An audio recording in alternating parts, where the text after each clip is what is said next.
Hello dear student, आप सभी का हमारे यूट्यूब चैनल पे एक बार फिर से बहुत बहुत स्वागत है। तो यहाँ पे हम आए हैं एमसीक्यू डोज 2 लेके। ठीक है, तो यहाँ पे एमसीक्यू देखने से पहले, डिस्कस करने से पहले मैं आपको बता देना चाहता हूँ, अगर आप प्रिपेयर कर रहे हैं सीयूईटी पीजी के लिए या असिस्टेंट प्रोफेसर के लिए, ओपीएससी के लिए, तो देखिए यहाँ पे हमारा मॉक टेस्ट है और मोस्टली बॉटनी के लिए, लाइफ साइंस के लिए भी यही काम करेगा, बहुत सारी चीजें हैं। तो यहाँ पे हम टॉपिक वाइज टेस्ट देते हैं, रिटन नोट्स, इंपॉर्टेंट पीडीएफ, ठीक है, ऑडियो नोट्स देते हैं, वीडियो सोल्यूशन देते हैं। तो ये आप 600 में ज्वाइन कर सकते हैं इस नंबर पे कांटेक्ट करके। 260 से ज्यादा लोग ज्वाइन है। हमारे पास कोर्स भी है, कोर्स में हम वीडियो लेक्चर वेक्चर देते हैं 2500 में। अगर कोर्स में आना चाहते हैं तब भी आप पता कर सकते हो।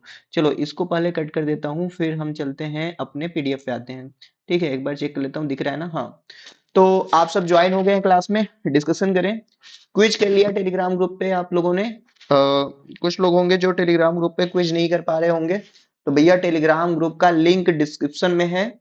Must join our Telegram group to attend the quiz, जो कि होता है आपका सुबह 10 बजे और शाम को 7 बजे। तो आओ क्वेश्चन देखते हैं। ये पीडीएफ में दे दूंगा जो हमारे मॉक टेस्ट में ज्वाइन है या जो हमारे कोर्स में ज्वाइन है। तो इसका पीडीएफ चाहिए, पॉइंटर सीरीज का पीडीएफ चाहिए, नोट्स चाहिए, तो must join our mock test. Number तो आपको पता ही है।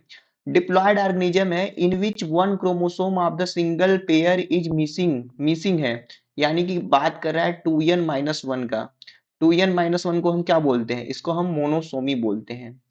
ट्राइसोमी क्या होता है? ट्राइसोमी होता है आपका 2n+1। नलीसोमी होता है 2n-2। टेट्रासोमी होता है 2n+2। ठीक। और डबल ट्राइसोमी क्या होता है पता है? डबल ट्राइसोमी बताओ क्या होता है? पता है कि नहीं डबल ट्राइसोमी आपको? 2n+1+1। ऐसे ही डबल मोनोसोमी भी आप पता कर सकते हो। समझ गए कि नहीं? इसका आंसर होगा मोनोसोमी। जैसे कि टर्नर सिंड्रोम है मोनोसोमी, और ट्राइसोमी क्या है? डाउन सिंड्रोम है, ट्राइसोमी है। अगला क्वेश्चन है ड्यूरिंग मियोसिस। आप सुने होंगे ना मियोसिस, माइटोसिस से सब। तो क्रॉसिंग ओवर जो होता है टू नॉन सिस्टर क्रोमेटिड के बीच में कब होता है? तो एक इंफॉर्मेशन है कि क्रॉसिंग ओवर जो होता है वो होमोलॉगस क्रोमोसोम के नॉन सिस्टर क्रोमेटिड के बीच में। आप कहोगे सर नॉन सिस्टर नहीं, हमको पता है क्या होता है। तो देखो, एक क्रोमोसोम है तो ये दोनों आपस में सिस्टर क्रोमेटिड है, लेकिन ये दूसरा क्रोमोसोम हो गया तो क्रॉसिंग ओवर इनके और इनके बीच होता है, तो ये दोनों नॉन सिस्टर क्रोमेटिड है। तो क्रॉसिंग ओवर कब होता है? तो वो पैकेटीन सब स्टेज में होता है।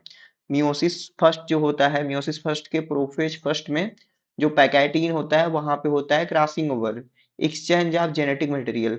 जाइगोटीन में क्या होता है? यहाँ पे सिनेप्सिस होता है। क्या होता है जी? सिनेप्सिस होता है, जिसको हम पेयरिंग ऑफ क्रोमोसोम बोलते हैं। लेप्टोटीन में 3 थ्रेडेड स्टेज दिखता है, जिसको हम बकेट स्टेज बोलते हैं। डिप्लोटीन में जो होता है आपका क्या होता है? टर्मिनलाइजेशन होता है, एक्स शेप की आज मेटा बनता है ना। अगला क्वेश्चन देखो, आपको ना गैमिट निकालना हो, ऐसे आपको जीनोटाइप दिया हो और पूछे कि गैमिट कितना बनेगा, तो आपको देखो कुछ नहीं करना है, कुछ नहीं करना है, बस करना क्या है? नंबर ऑफ हेट्रोजाइगोट गिनना है। मतलब देखना है कौन ओड ओड है, मतलब कहाँ पे कैपिटल है और मतलब कैपिटल और स्मॉल दोनों साथ में। देखो, एक हो गया, दो हो गया, तीन हो गया, चार। मतलब चार ऐसे यहाँ पे कॉम्बिनेशन है जहां पे आपको हेट्रोजाइगोट। तो आपको 2 के पावर n करना होता है, जो कि होता है 2 के पावर, यहाँ 4 है तो 4 कर दो। बराबर कितना आएगा? कर लो भाई, 2 इंटू 2 इंटू 2 इंटू 2। कितना आ जाएगा? 2 दूनी 4 दूनी 8 दूनी 16। तो कितने गैमिट बनेंगे? 16 बनेंगे। ठीक, समझ गए ना? अगर यहाँ पे एक ये कैपिटल बी हम कर देते तो इसको नहीं, तीन को लेते, तो 2 दूना 4 दूनी 8 बनता। A class of mutation caused by addition और डिलीशन ऑफ 1 or 2 न्यूक्लियोटाइड। तो देखो ना, ऐसे मान लो आपका AGCT, A T, ऐसे तीन तीन फॉर्म में कोडान पढ़ा जाता है, तीन तीन का। अगर यहाँ पे एक ऐड कर दो, यहाँ पे एक मान लो C ऐड कर दिया, तो ऐसे करके फ्रेम शिफ्ट हो गया ना, दूसरे दूसरे अमीनो एसिड को कोड करने लगा ना, तो फ्रेम शिफ्ट म्यूटेशन हो जाता है। साइलेंट में क्या होता है, जो आपने बबल हाइपोथेसिस पढ़ा होगा, तो ऐसा म्यूटेशन जिसका होने की वजह से मतलब क्या हो, कोई भी इंपैक्ट ना पड़े, वो होता है आपका साइलेंट म्यूटेशन। ट्रांजिशन क्या होता है? Transition mutation are those mutation where purine, जहाँ पे क्या हो, प्यूरिन का प्यूरिन से इंटरचेंज हो और पायरिमिडिन का पायरिमिडिन से हो, तो ट्रांजिशन कहेंगे। ट्रांसवर्जन में क्या होता है? प्यूरिन बदलता है पायरिमिडिन से और पायरिमिडिन बनता है प्यूरिन से। तो आप बताओ थोड़ा कि प्यूरिन कौन कौन होता है? देखो एजी जो है वो प्यूरिन है और सीयूटी जो है वो पायरिमिडीन है। समझ गए बात को? There are three kind of RNA polymerase जो कि आप पढ़े हो। अब देखो ये बहुत इंपॉर्टेंट क्वेश्चन है, आपके एग्जाम में यहाँ पे आएगा, यहाँ से क्वेश्चन आएगा ना, तो आपको बताना है कि कौन कौन जो होता है आरएनए पॉलीमरेज किसको किसको ट्रांसक्राइब करता है। तो आपको पता है जैसे आरएनए पॉलीमरेज फर्स्ट हो गया, वो most of the are RNA को सिंथेसाइज करता है।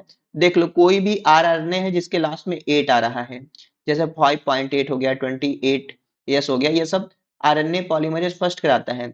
आरएनए पॉलीमरेज सेकेंड जो कराता है एमआरएनए को कराता है, एसआई आरएनए हो गया ये इसको कराता है। और थर्ड जो होता है टीआरएनए के साथ साथ जो 5s आरआरएनए होता है उसको भी कराता है। तो ए वाला सही है। ठीक, ये देखो सेकेंड वाला टीआरएनए को नहीं कराएगा, सेकेंड वाला टीआरएनए को नहीं कराएगा, सेकेंड वाला टीआरएनए को नहीं कराएगा, तो first is the correct answer here. अरे वीडियो को लाइक कर दो, ऐसे ही मत देखा करो आप। और क्लास देख के जब जाते हो कमेंट भी करके जाया करो कि क्या चीज आपको सीखने को कुछ मिला है कि नहीं, अरे कुछ कर दिया करो। टर्मिनेटर कोडान देखो आपको पता है टोटल 64 कोडान होते हैं ना, 64 कोडान होते हैं, जिसमें से क्या होता है 61 जो होता है ये कोड करता है डिफरेंट डिफरेंट अमीनो एसिड को, और इसमें से 3 जो होते हैं ये स्टॉप कोडान होते हैं। स्टॉप कोडान होते हैं जो किसी भी अमीनो एसिड को कोड नहीं करते हैं इन यूकैरियोटिक, लेकिन माइटोकॉन्ड्रिया और इंडिया के अंदर होता है, कोड करता है। तो ये होता है आक्रे ओपल अंबर, U A A आक्रे U A जी ओपल और ये अंबर, तो यही चीज है आपको पता होना चाहिए। ठीक, प्रोटीन सिंथेसिस में आते हैं तो चैन टर्मिनेशन हो जाता है। इस नंबर पे आप कांटेक्ट कर सकते हैं अगर आपको मॉक टेस्ट ज्वाइन करना है बॉटनी का जो कि 600 में है। अगर आप कोर्स ज्वाइन करते हैं आने वाले जो आरपीएससी है एमपीपीएससी या बीपीएससी के लिए या सीपीईटी के लिए, तो आपको मॉक टेस्ट उसमें इंक्लूड हो जाएगा, मिल जाएगा ना। अब base change in DNA that would not affect the amino acid sequence, मतलब नॉर्मली जो कोडान जिस अमीनो एसिड को कोड कर रहा था म्यूटेशन के बाद भी उसी को कोड कर रहा है, तो उसे हम साइलेंट म्यूटेशन करते हैं। मिस सेंस में क्या होता है, पहले वो किसी एक पार्टिकुलर अमीनो एसिड को कोड कर रहा था, बाद में म्यूटेशन हो गया, एक बेस बेस पेयर चेंज हो गया जिसकी वजह से वो दूसरा ही अमीनो एसिड बनने लगा। नॉनसेंस क्या होता है, प्रोटीन सिंथेसिस ही रुक जाता है, जहां पे क्या होता है जी, क्या होता है, अरे स्टाफ को डाला जाता है। न्यूट्रल म्यूटेशन क्या होता है, कोई भी, ये मोस्टली इंट्रॉन वाले रीजन में होते हैं, इसकी वजह से कोई फर्क नहीं होता है। तो neutral theory of molecular evolution दिया था किसने, मोटो किम्यूरा। मैंने क्या बोला, याद कर लेना, neutral theory of molecular evolution Motoo Kimura ने दिया था। Formation of what type of chemical bond catalyse by DNA ligase. तो डीएनए लाइगेज जब आप पढ़ते हो ना कि डीएनए पे लीडिंग स्ट्रैंड होता है जहां पे कंटीन्यूअस डीएनए का सिंथेसिस होता है, लैगिंग स्ट्रैंड होता है जहां पे डिसकंटीन्यूअस यानी कि ओकाजाकी फ्रेगमेंट के रूप में सिंथेसिस होता है, तो उसको जोड़ने के लिए डीएनए लाइगेज काम करता है और वहां पे फास्फोईस्टर बॉन्ड बनाता है। अरे फिर जैसे देखो एक ये है एक है, इसके बीच में फास्फोईस्टर, फिर इस पे हो गया तो फास्फोडाइस्टर बोलेंगे, मोस्टली आप फास्फोईस्टर कहोगे। ग्लाइकोसिडिक कहाँ पे बनता है, पता है ग्लाइकोसिडिक कहाँ बनता है, ना डीएनए के अंदर ग्लाइकोसिडिक बॉन्ड होता है नाइट्रोजनस बेस और शुगर के बीच में, हाइड्रोजन बॉन्ड दो बेस पेयर के बीच में होता है ना। देखो बहुत सारे प्लांट होते हैं तो जब उनको सूखा कंडीशन में रहना पड़ता है तो वो अपने सूखे से बचने के लिए अपने अंदर कौन सा अमीनो एसिड एक्युमुलेट करते हैं, तो प्रोलीन करते हैं, प्रोलीन का एक्युमुलेशन करते हैं ना। ये बात ध्यान रखना, बहुत इंपॉर्टेंट क्वेश्चन है। प्रोलीन हो गया, कुछ इंपॉर्टेंट चीजें बताता हूँ, बताओ चलो क्वेश्चन बताओ थोड़ा, मैं बताऊंगा अभी। चलो आप बताओ हेलिक्स ब्रेकर कौन से अमीनो एसिड होते हैं, कौन से अमीनो एसिड है जो हेलिक्स ब्रेकर है। अगला क्वेश्चन पूछता हूं, कौन सा अमीनो एसिड है जिसको हम बोलते हैं monocarboxylic, monocarboxylic di amino acid, di amino acid.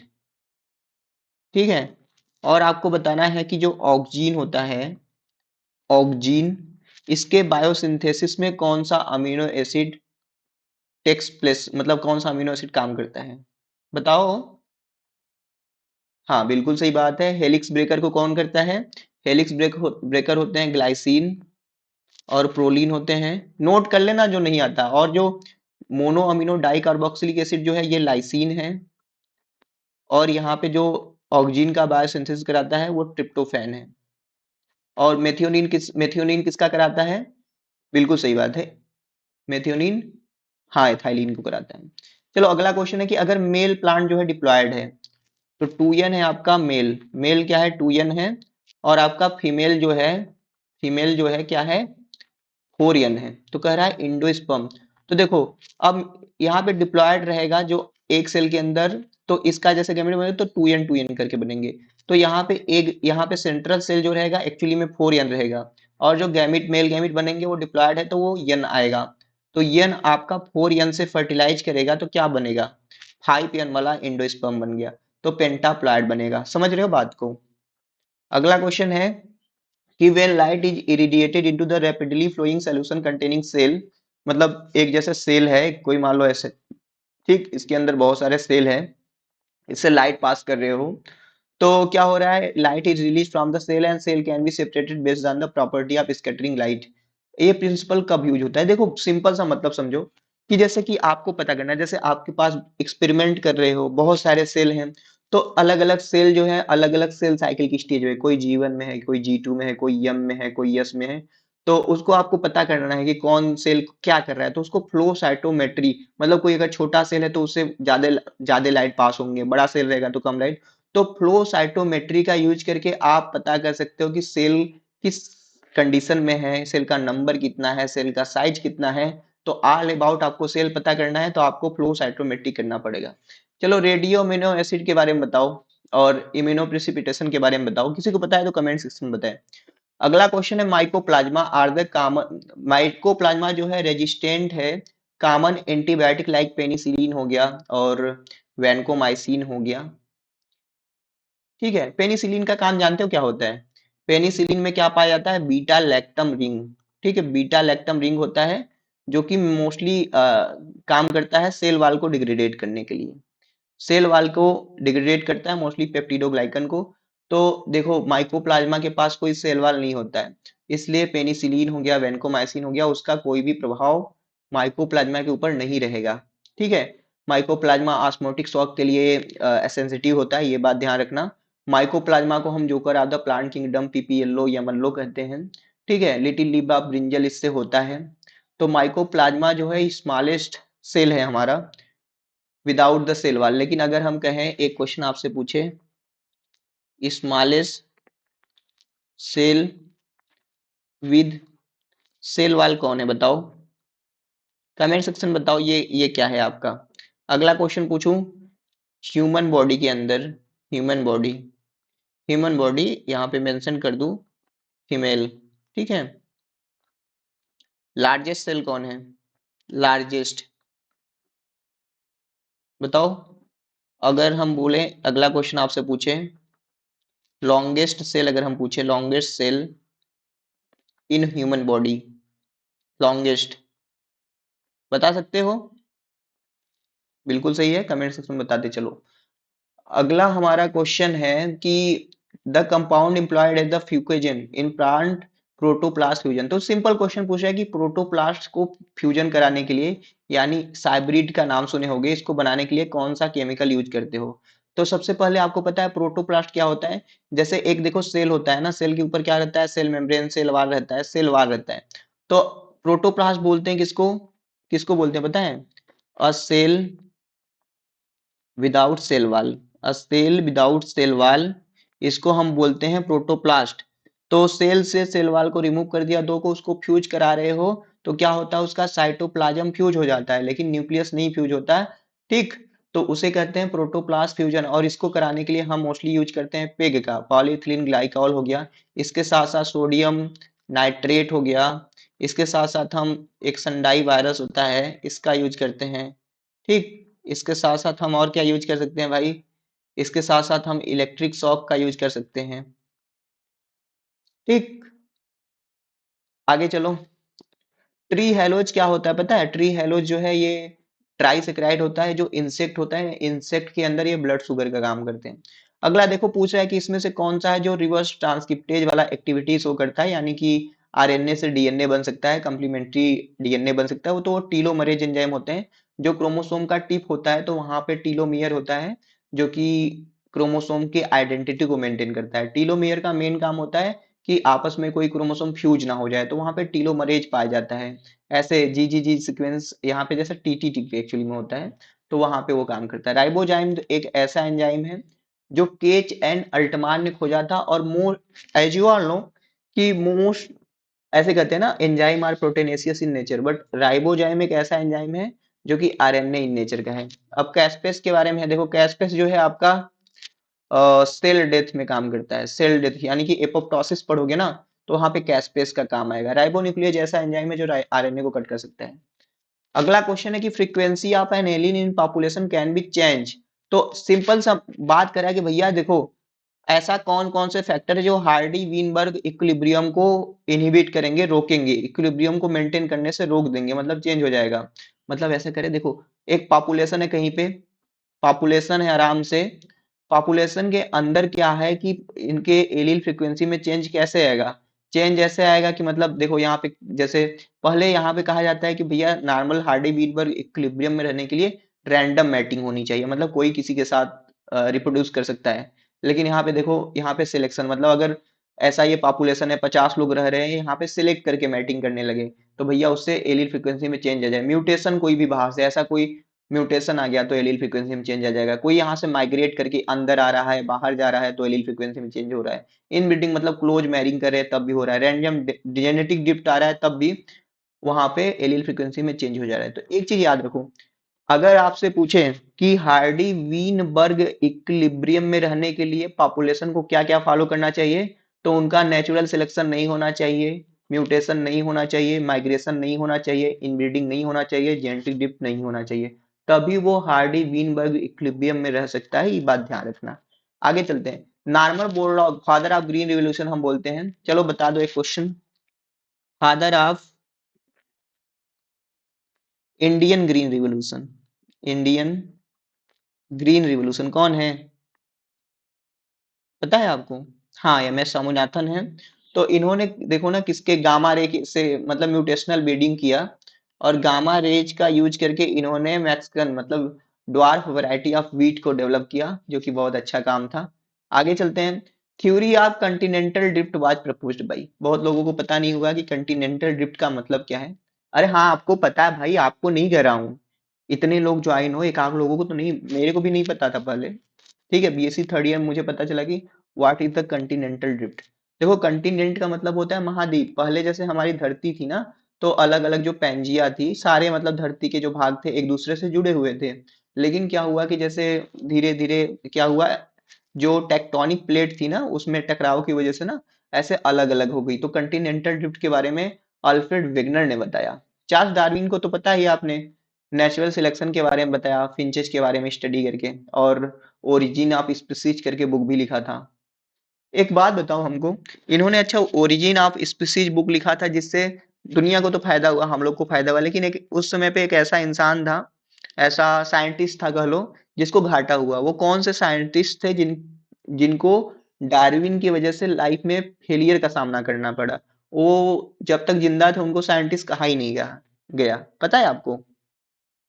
हाँ पता है आपको, मेंडल है ना। ठीक है। विजमान ने क्या किया था भैया?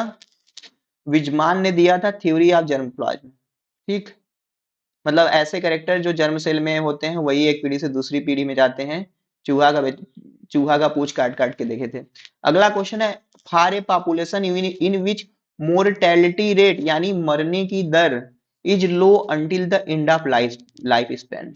क्या करा भैया? ऐसा कौन सा पॉपुलेशन, मतलब एक ऐसा पॉपुलेशन है जिनमें मतलब जब तक वो बूढ़े नहीं होते उनमें मतलब क्या होता है, ऐसे मतलब बच्चे हैं जवान हो गए, वो नहीं मरते, जब बूढ़े होते हैं तब मरते हैं। तो इस तरह का सर्वाइवरशिप ग्राफ किसमें होता है? तो सर्वाइवरशिप कर्व ये बताता है कि कौन ऑर्गेनिज्म कितना धरती पे रहता है, कितना जिंदा रहता है ना। ये सर्वाइवरशिप कर्व है। ये 3 प्रकार का होता है, मैं आपको बता दूं। जैसे टाइप 1, टाइप 2 और टाइप 3 होता है ना। अब तीनों के बारे में थोड़ा समझ लो। देखो ऐसे ग्राफ बनाओगे ना, देखो ऐसे करके बनाओ। तो ये ऊपर वाला टाइप 1 है, ये 1 है, ये देखो 2 वाला है, ये 3 वाला है। अब बात को समझो। जो टाइप 1 है ना, टाइप 1 में क्या होता है, जैसे हम इंसान आते हैं, इंसान हो गए, हाथी हो गए, यानी केस सिलेक्टेड वाले जो कम बच्चे पैदा करते हैं। तो जैसे हम इंसानों में क्या होता है जानते ही हो ना, जैसे बच्चे हो गए, जैसे मरते कब है, जब ज्यादा एज होता है तब, बुढ़ाते तब। देखो ये कान्वेक्स की तरह से उठा उठा दिख रहा है ना, ऊपर से देखोगे कान्वेक्स दिख रहा है ना, तो हाईली कान्वेक्स रहेगा, उत्तल बोलते हैं। और ये देखो टाइप 2 वाला क्या होता है, बर्ड और रेप्टाइल का होता है, मोस्टली छिपकली हो गया, बर्ड, इनमें ये कभी भी मर सकते हैं ना। और कानकेव कर किस में आता है, आर सिलेक्टेड में आता है, जिनमें डेथ रेट जो होता है बचपन में बहुत ज्यादा होता है, मतलब जैसे कि मछली हो गया, कीड़ा उड़ा, केकड़ा हो गए, ये सारे हो गए, तो उनमें देखोगे जब बच्चे रहेंगे ना, पेरेंटल केयर कम रहता है, क्योंकि आर सिलेक्टेड होते हैं तो उनमें ज्यादा होता है। वैसे सीयूईटी में नहीं आएगा, बट आगे सीएसआईआर का तैयारी करना ही है आपको, उसमें आएगा, असिस्टेंट प्रोफेसर में आएगा। और ये सेट के पेपर है, मैं बता दूं तो। अब देखो mechanism that best describe opening of stomata. तो ओपनिंग ऑफ स्टोमेटा आपको पता है स्टोमेटा किससे मिलके बना होता है। सबसे पहले क्या होता है, जैसे ये रहता है आपका गार्ड सेल, फिर इसको घिरा होता है सब्सिडरी सेल, ठीक है, और ये स्टोमेटा बीच में रहता है। तो ये खुलता कैसे, गार्ड सेल में क्लोरोप्लास्ट होते हैं, क्लोरोप्लास्ट करता है फोटोसिंथेसिस, वहां पे बनता है शुगर, फिर पोटेशियम का इनफ्लक्स होता है, बनता है पोटेशियम मैलेट, जो कि हाईली जो होता है इंडोऑस्मोटिक होता है, हाईली ऑस्मोटिकली एक्टिव होता है। वाटर आता है ऐसे, इधर ये खींचता है, इधर ये खींचता है वाटर, और ये स्टोमेटा ओपन हो जाता है। लेविट ने यह सब बताया था, पोटेशियम मैलेट थ्योरी। तो इनफ्लक्स होता है potassium into the guard cell from followed by endosmosis making cell turgid and stomata open.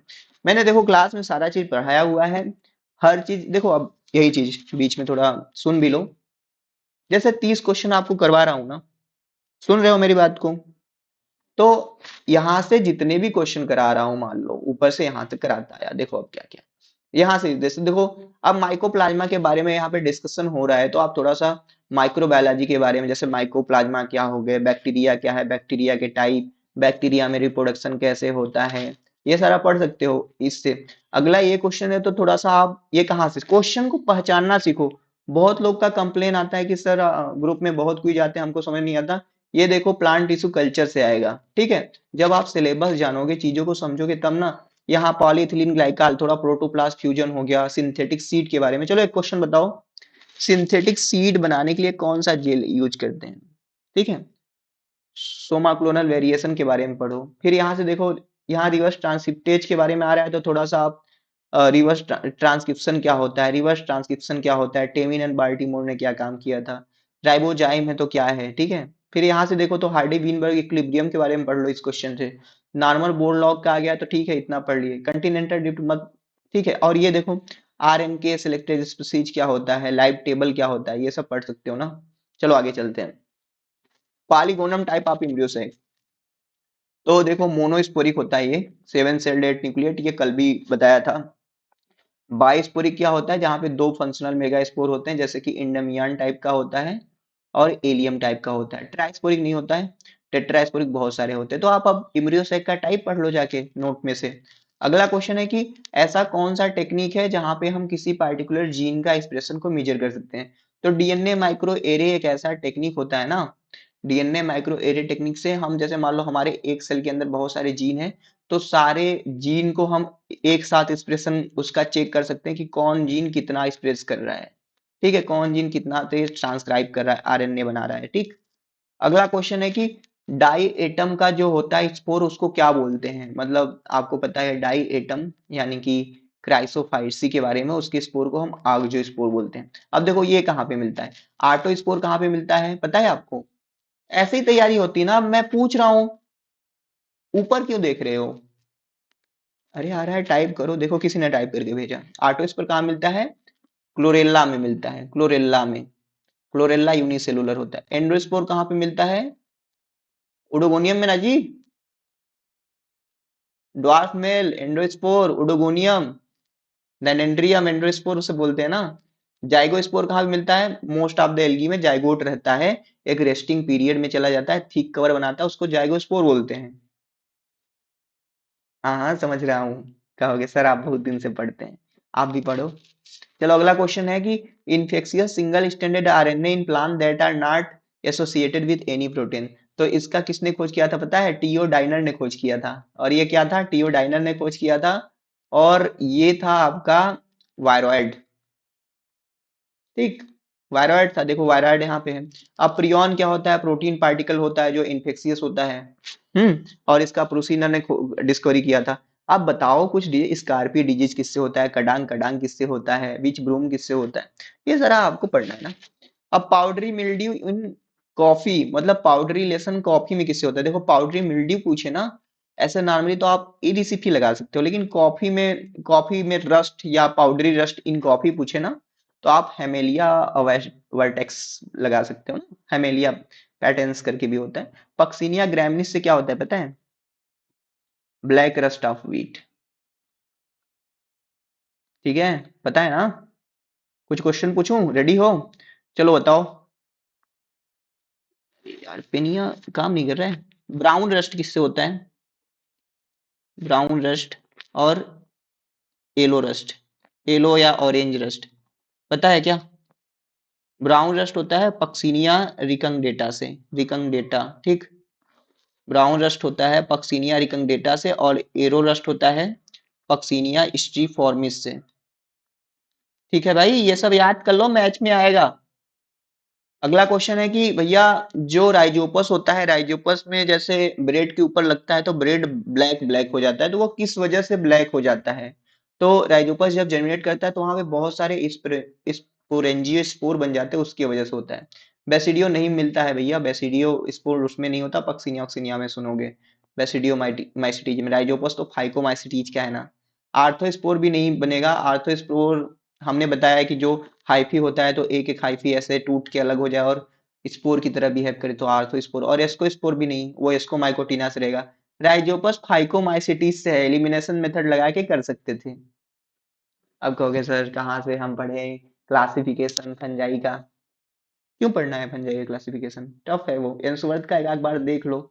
Question आना चाहिए। देखो आप एक एग्जाम देने जा रहे हो जो कि एंट्रेंस एग्जामिनेशन है, एंट्रेंस एग्जामिनेशन कभी आपका नॉलेज नहीं चेक करेगा, आपके पास चाहे जितना नॉलेज है वही बच्चा निकलेगा, आप तभी निकलोगे जब आपसे एमसीक्यू सॉल्व होगा, जब आपका प्रेजेंस ऑफ माइंड सही समय पे सही तरीके से काम करेगा।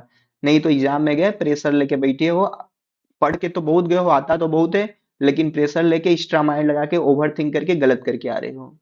ठीक है। अरे पता है आपको, बहुत लोग एग्जाम देते हैं सीएसआईआर गेट नेट, पता है जिन बच्चों का सिलेक्शन होता है ना, उनके तुलना में जिनका नहीं सिलेक्शन होता उनको बहुत सारा ज्यादा नॉलेज होता है, ज्यादा चीजें आती रहती है, बहुत केस में ऐसा होता है। बस दिक्कत कहाँ पे होता है कि वो क्वेश्चन प्रैक्टिस नहीं करते हैं, क्वेश्चन को समझ नहीं पाते हैं, इसलिए सॉल्व नहीं कर पाते हैं। लेकिन ऐसे सामने से बैठा के पूछोगे ना, जिनका सिलेक्शन नहीं होता उनको ज्यादा आता रहता है। समझ रहे हो कि नहीं मेरी बात को। चलो आगे चलते हैं। लिटमस जो होता है, आप पीएच को मेजर करने के लिए, रोसेल्ला मोंटेनेग्री एक लाइकेन है, वहां से निकाला जाता है ना। अब देखो ये क्या है, ये तीनों के बारे में पढ़ लो। पेल्टी जीरा को हम बोलते हैं डॉग लाइकेन बोलते हैं, ठीक। पेल्टी जीरा को हम क्या बोलते हैं, डॉग लाइकेन बोलते हैं। Just I am coming back. Okay. तो पेल्टी जीरा को हम क्या बोलते हैं, डॉग लाइकेन बोलते हैं। इवर्निया हो गया, रामालीना हो गया, इससे क्या परफ्यूम बनाया जाता है, ये सब चीजें आप याद करो। परफ्यूम असनिया बारबेटा होता है, इसके वजह से जंगल में आग लग जाती है ना, ये बात भी जानो। अब स्पोरोफाइट जो है, जहां पे आपको सिनेंजियम देखा जाए ऐसे करके, मतलब फ्यूज्ड रहे, स्पोरेंजिया जो रहता है वहां पे मतलब फ्यूज होता है, तीन तीन ट्राइलाकुलर तरह। होमोस्पोरस, देखो ये बहुत इंपॉर्टेंट पॉइंट है, होमोस्पोरस और यूस्पोरेंजिएट। अब देखो इससे आप क्या क्या समझ सकते हो। सबसे पहले समझो कि यूस्पोरेंजिएट डेवलपमेंट ऑफ स्पोरोफाइट कहाँ पे होता है, जहां पे स्पोरोफाइट का डेवलपमेंट ग्रुप ऑफ इनिशियल से होता है, ग्रुप ऑफ सेल से होता है, यूस्पोरेंजिएट। जहां पे सिंगल सेल से होता है उसको लेप्टोस्पोरेंजिएट बोलते हैं। अब देखो मार्सिलिया ये हेटेरोस्पोरस हो गया, ये होगा नहीं। आइसोइट्स भी हेटेरोस्पोरस है, होगा नहीं। ठीक है। और लाइकोपोडियम होमोस्पोरस है, लेकिन यहाँ पे कोन मिलता है, ठीक है, स्ट्रोबिलस मिलता है, तो ये होगा नहीं। बचा ओनली सिलोटम, और सिलोटम हो गया, सिनेंजियम मिलता है यहाँ। अब बताओ सिलोटम का कॉमन नेम क्या होता है जी, कॉमन नेम पता है आपको सिलोटम का क्या होता है, विस्क फर्म होता है, याद कर लो ना, विस्क फर्म। आइसोइट्स का पता है, इसको हम बोलते हैं क्विलवाल्ट, और कुछ बोलते हैं, या इसको हम बोलते हैं, इसको हम बोलते हैं, कहाँ पेन भाग रहा है, मर्लिन ग्रास, मर्लिन ग्रास बोलते हैं, ठीक। मार्सिलिया को पेपर वार्ड बोलते हैं, लाइकोपोडियम को लिटिल नहीं, लिटिल नहीं, क्लब मॉस बोलते हैं लाइकोपोडियम को, या ट्रेलर एवरग्रीन बोलते हैं। ठीक, चलो आगे चलते हैं। बिरबल साहनी ने आपका पेंटाजाइलॉन की डिस्कवरी किया था निपानिया ग्राम से, जो कि राजमहल हिल्स बिहार के अमरपारा डिस्ट्रिक्ट में था। तो बिहार बिहार के अमरपारा डिस्ट्रिक्ट के निपानिया गांव में, ठीक है, वो जुरासिक पीरियड का प्लांट था पेंटाजाइलॉन। अगला क्वेश्चन है, who among the following propose the phylogenetic. ऐसा सिस्टम जहां पे वहां पे क्या होता है, फाइलोजेनेटिक का मतलब है कि ऐसे इवोल्यूशनरी हिस्ट्री का ध्यान रख के किया जाता है। तो कार्ल वाल नीरियस ने दिया था अपना बायनोमियल नोमेनक्लेचर, और इन्हों का जो सिस्टम था एंथर के आधार पे था, फ्यू मार्फोलॉजिकल करेक्टर के आधार पे। तो उसको आर्टिफिशियल सिस्टम कहते थे ना, आर्टिफिशियल वाला इनका था। और बेंथम हुकर का तो पता ही है, नेचुरल वाला था। ठीक। और चार्ल्स डार्विन का टैक्सोनॉमी से कुछ लेना देना नहीं, ये तो इवोल्यूशन के ऊपर काम किए थे। ठीक। और जॉन हचिंसन है जो आपका फाइलोजेनेटिक सिस्टम से, इन्होंने हर्बेसी और लिग्नोसी के बारे में बताया। अगला क्वेश्चन है कि भैया देखो, फैमिली का है, पढ़ो ध्यान से। स्टिलिएट हियर, ये मालवेसी का करेक्टर है, मैंने कितनी बार बताया है। फ्री लेटरल स्टिप्यूल, ये भी मालवेसी का करेक्टर है। सॉलिटरी फ्लावर, ये भी मालवेसी और कहीं के मिलता है, छोड़ो ये अच्छा नहीं है।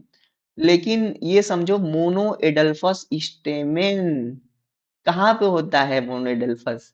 मालवेसी में मोनोथेकस या मोनो एडल्फस। रूटेसी में क्या होता है, पॉली एडल्फस होता है। कैरियोफाइलेसी में क्या होता है, ओब डिप्लोस्टिमनस होता है ना। समझ गए, मेलिएसी नीम वाला फैमिली है। नीम वाला फैमिली मेलिएसी होता है ना, जानते हो कि नहीं। Pavement tissue, a unique region occur in the ovule of gymnosperm. तो नेटम पढ़ोगे, नेटम के ओव्यूल में एक स्पेसिफिक टिश्यू होता है जिसे हम पावमेंट टिश्यू बोलते हैं, इंपॉर्टेंट है ना, नेटम याद कर लो।